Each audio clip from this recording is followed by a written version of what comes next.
Dear students, welcome back to my channel physics SPC. Motion in a plane का एक अच्छा question.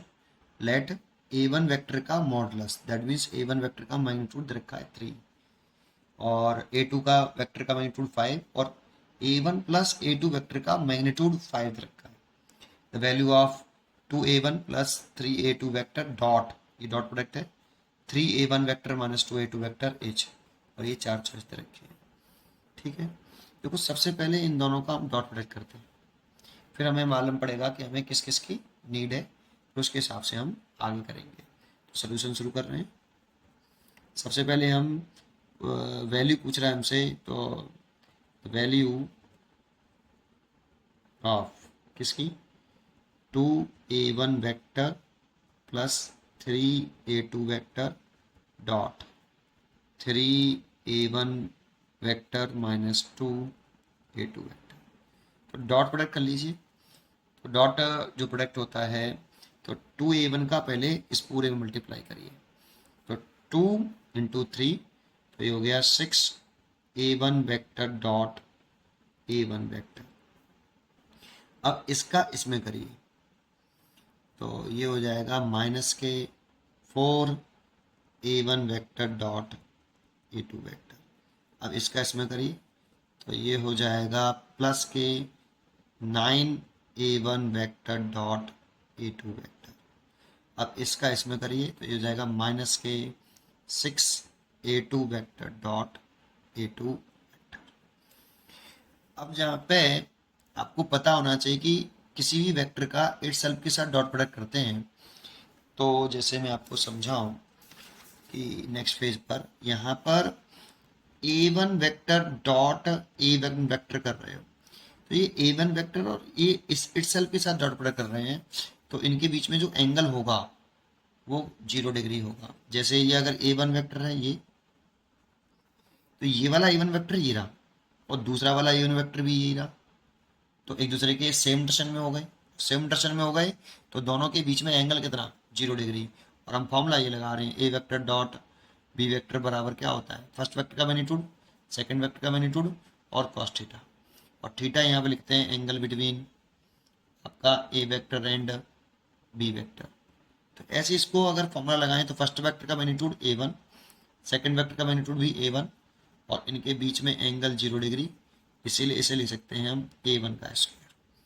इसीलिए a1 vector dot a1 vector की जो value है ये आ रही है हमारी a1 का स्क्वायर। ये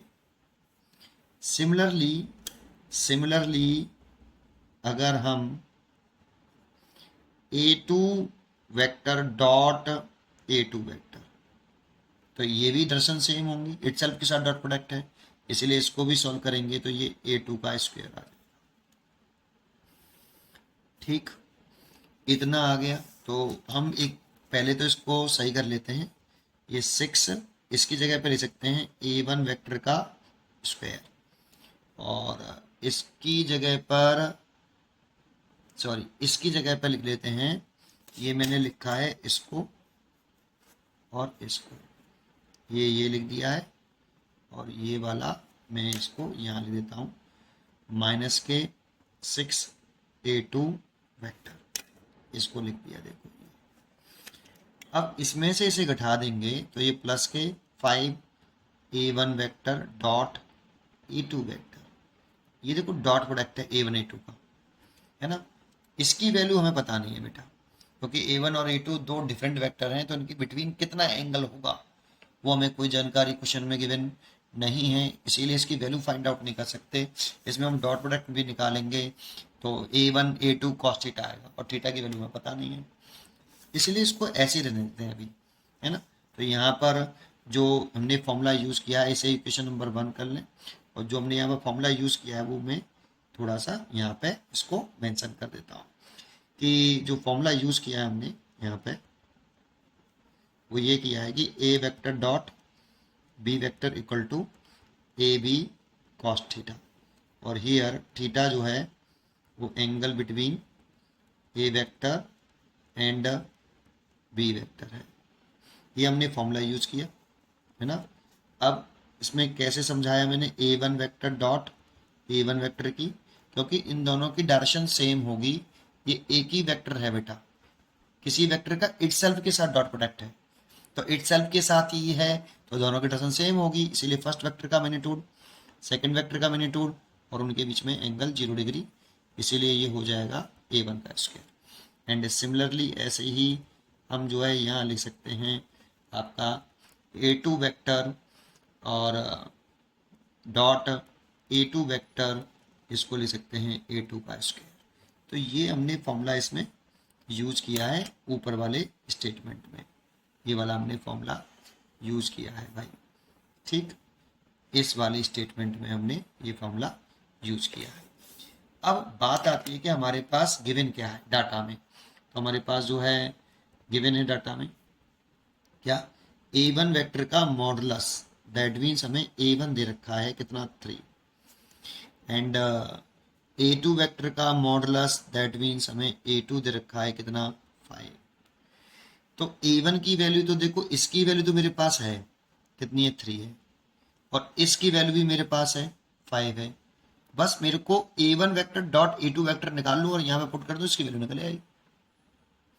अब a1 vector dot a vector 2 कैसे निकालें, तो हमारे पास एक और डाटा अवेलेबल है, कौन सा, modulus of a1 vector plus a2 vector equal to 5 है ना। तो नाउ कैसे करें उसको, तो एक चीज और गिवन है हमें, a1 vector plus a2 vector का जो मॉडुलस है वो हमें गिवन है 5, ठीक है। तो इसे सॉल्व कैसे करें, तो लेट कर लेता हूं मैं कि आपका ये r वेक्टर है, कौन, a1 vector plus a2 vector है ना।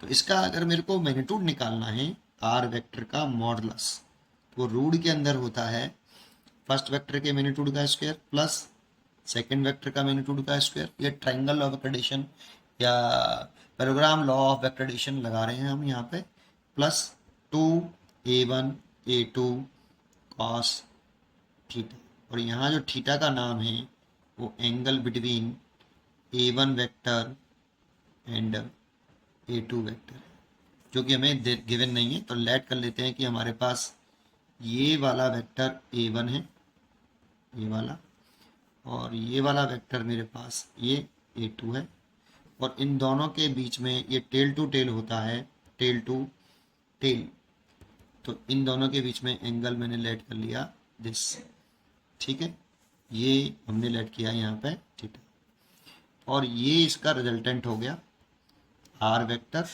और इसकी वैल्यू हो गई a1 vector plus a2 vector. अब देखो इसकी जगह पर हम, इस r वेक्टर की जगह पर हम इसको ये लिख सकते हैं, इसीलिए मैं इसको लिख सकता हूँ इस r वेक्टर की जगह पे modulus a1 vector plus a2 vector equal to root के अंदर ये ऐसे है ना। तो क्या लिख सकता हूँ मैं इसको भाई, इसको मैं लिख सकता हूँ ये a1 का स्क्वायर प्लस इसको लिख सकता हूँ a2 का स्क्वायर, और देखो इसको मैं लिख सकता हूँ यहाँ 2a1 vector dot a2 vector, because ये क्यों लिख दिया है, क्योंकि a1 vector dot a2 vector equal to a1 a2 cos theta, ये डॉट प्रोडक्ट का हमने फॉर्मूला यूज किया है इस जगह पर, ठीक। तो यहाँ से इसकी वैल्यू मेरे को दे रखी है 5, इसकी वैल्यू मेरे को कितनी दे रखी है, इसकी मॉडुलस का वैल्यू दे रखी है 5, तो इसकी वैल्यू मेरे को 5 गिवन है, तो ये मैंने 5 लिख लिया है इक्वल टू रूट के अंदर a1 का मैग्नीट्यूड मेरे को 3 दे रखा है, तो मैं इसकी वैल्यू 3 लिख लेता हूँ, 3 का स्क्वायर 9 प्लस a2 का जो मैग्नीट्यूड दे रखा है मेरे को 5 दे रखा है, इसकी वैल्यू मैं 25 लिख लेता हूँ, plus 2a1 vector modulus sorry dot a2 vector, इसको मैंने इस पूरे रिजल्ट को मैंने यहाँ से लिखा है, यहाँ से, ठीक है। तो नेक्स्ट पेज पे मैं बताता हूँ इसको कि क्या करना है आपको। अब बोथ साइड का आप स्क्वायर कर लीजिए, बोथ साइड का आप इसमें स्क्वायर कर लीजिए। अब इसको पेज को नीचे लगा लूँ, देखो बोथ साइड का स्क्वायर करेंगे तो ये तो हो जाएगा 25 on squaring both side, on squaring both side, तो स्क्वायरिंग कर लें तो ये तो 25 हो गया, और ये 9 plus 25 plus 2 A1 vector dot A2, ये से कैंसिल, तो माइनस के 9/2 is equal to A1 vector dot A2 vector. तो देखो मैंने ये किसकी वैल्यू निकाल ली बेटा, जिसकी वैल्यू हमें चाहिए। अब बस केवल फ्रॉम इक्वेशन फर्स्ट में वैल्यू पुट कर देनी है। From equation first, from equation जो फर्स्ट है वो हमारी क्या है, ये है जो हमने सॉल्व करके आए। द वैल्यू ऑफ किसकी 2A1 vector plus 3A2 vector, बीच में dot 3A1 vector minus 2A2 vector, इसको सॉल्व करके आया 6A1 का स्क्वायर माइनस 6A2 का square plus 5A1 vector dot A2 vector. 6A1 का जो मैग्नीट्यूड आया है वो 3 है, इसीलिए इसे तो 3 का स्क्वायर लिख सकते हैं हम, माइनस 6A2 का जो मैग्नीट्यूड है वो आपका 5 है, तो इसकी जगह पे हम 5 लिख सकते हैं, 5 का स्क्वायर प्लस 5, इसकी जो वैल्यू मैंने निकाली है, इसकी जो मैंने वैल्यू निकाली है वो ये रही, तो कितनी है माइनस के 9/2। तो देखो 3 का स्क्वायर हो गया 9, और 9 और 6 का मल्टीप्लाई करें 54 हो गए 54, ठीक है, ये 54 हो गए, माइनस ये हो गया 25 इंटू 6 150 हो गया, 2 से ही कट गया 4.5, ये 2 से 4.5 और 5 का मल्टीप्लाई करें 4.5 में, तो 5 और 20 25 मतलब 22 कितना हुआ, ये माइनस का भी हो जाएगा 22.5। अब 150 में से 50 घटाए तो 100 में से 4 घटा दें तो 96 में से माइनस का 96 आएगा, माइनस के 96 में 22.5 ऐड कर दें तो माइनस का 118.5, सॉल्व कर लेना, ये इसका आंसर है मेरे हिसाब से, ठीक, इसीलिए इसका आंसर होना चाहिए सी इज अ करेक्ट आंसर। ठीक, पढ़ते रहिए और खुश रहिए। उम्मीद करता हूँ कि आपको ये क्वेश्चन समझ में आया होगा, मैंने हर एक स्टेप को इसमें आपको समझाने की कोशिश करी है। पढ़ते रहिए और खुश रहिए, मिलते हैं नेक्स्ट वीडियो में नए क्वेश्चन के साथ।